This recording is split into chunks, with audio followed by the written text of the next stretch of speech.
What's up, guys? So I saw episode 4 of The Mandalorian and really loving the series, but there's a lot of questions that I had during this episode, a lot of things I felt weren't answered, and I just wanted to open up a discussion to see what you guys thought about it, and maybe some of you who know a little bit more about the Star Wars universe maybe can tell us the answers to some of our unanswered questions.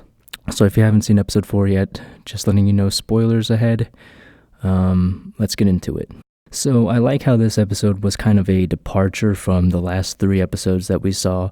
It was more of an episodic standalone episode and really gave us a different perspective in the galaxy that we haven't really seen before. Or at least that we don't see a whole lot of in Star Wars, especially because the episode starts off from the point of view of these peaceful villagers, right? I'm not going to go through and really explain the episode detail by detail because I'm assuming you've kind of already seen the episode if you're watching this. This is just more of a post-watching discussion, if you will.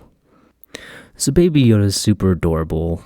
I mean, we all know that. But now that he doesn't have his floating carriage or crib or whatever you will, come on, are we really going to believe that his tiny little feet can walk at the same speed as the Mandalorian? How does he walk everywhere so fast? That doesn't make a whole lot of sense to me.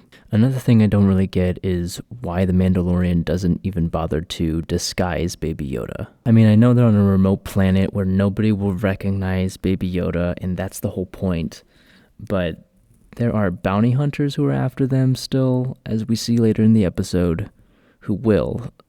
So why doesn't he bother to protect him and instead leaves him completely open and exposed in a strange environment? It's also a little too convenient how he can solicit people's help with just a little bit of money. Like he gets the waitress or the owner, whoever it was at the diner, to babysit Baby Yoda, while he goes after Kara, who he later solicits Kara's help with a bag of money to help this random village that she has no connection with after he tried to torch her with his flamethrower earlier in the day. Sounds like a good deal to me. I mean, after all, we did have lunch together, so I guess that makes us friends now. Speaking of friends, the Mandalorian makes friends with this girl at the village who is inexplicably good with a rifle, and we never really get an explanation to that.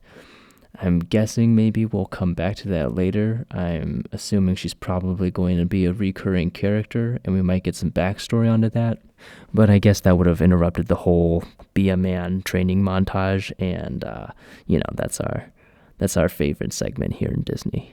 I know I can just look this up on the internet, but as a casual Star Wars consumer, I wish I would have gotten more explanation as to who these raiders were and why they're there, what they're harvesting those blue fish for, like what's that blue goo that they're making, and how long have they been there? They didn't just get there yesterday and figure out that the village next to them has this rare blue fish that they need for their whatever it is that they're producing, right? And where the hell did they get the Imperial Walker from?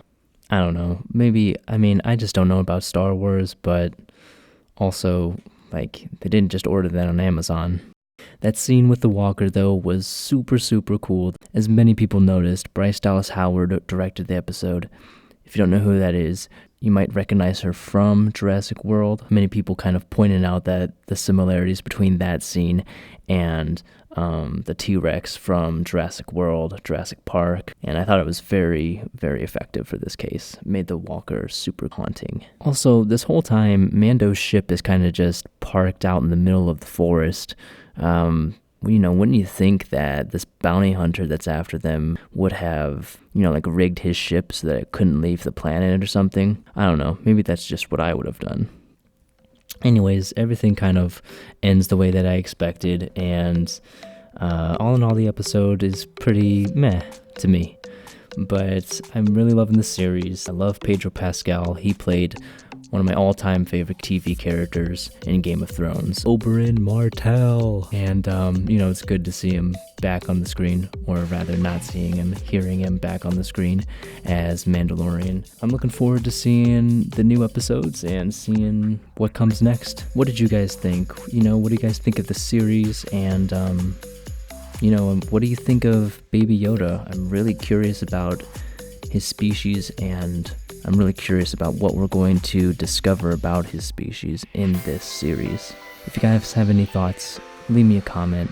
I'd love to read it and check it out and discuss this with you.